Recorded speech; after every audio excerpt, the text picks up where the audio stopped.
Hello friends, ഇന്ന് നമുക്ക് കുട്ടികൾക്ക് വളരെ ഇഷ്ടപ്പെടുന്ന ഒരു സാധനമാണ് ചപ്പാത്തി പിസ്സ. ആദ്യം ചപ്പാത്തി കുഴച്ചെടുക്കുക. ശേഷം കുറച്ച് തടിച്ചിട്ടുള്ള ചപ്പാത്തി ഉണ്ടാക്കുക. അധികം തടിയൊന്നും വേണ്ടേ, കുറച്ച് തടിച്ചിട്ടുള്ളത്.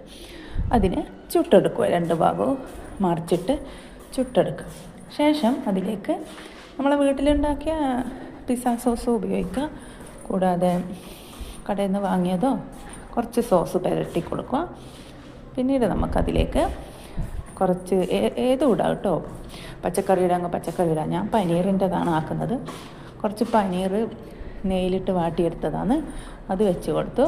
പിന്നെ ചുവപ്പ്, മഞ്ഞ, പച്ച ഇങ്ങനെയുള്ള സിംല മിർച്ചികളില്ലേ, അത് വെച്ച് കൊടുത്തു. അങ്ങനെ എല്ലാം കൂടി വെച്ചതിന് ശേഷം ഞാൻ കുറച്ച് ചീസ് ചീകിയിട്ട് കൊടുത്തു.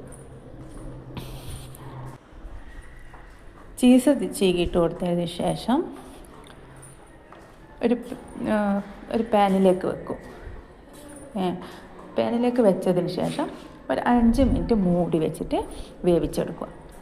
നമ്മുടെ ചപ്പാത്തി പിസ്സ റെഡി. കുട്ടികൾക്ക് വൈകുന്നേരം വരുമ്പോൾ ഇത് തയ്യാറാക്കി കൊടുക്കുക. വളരെ ഈസിയാണ്.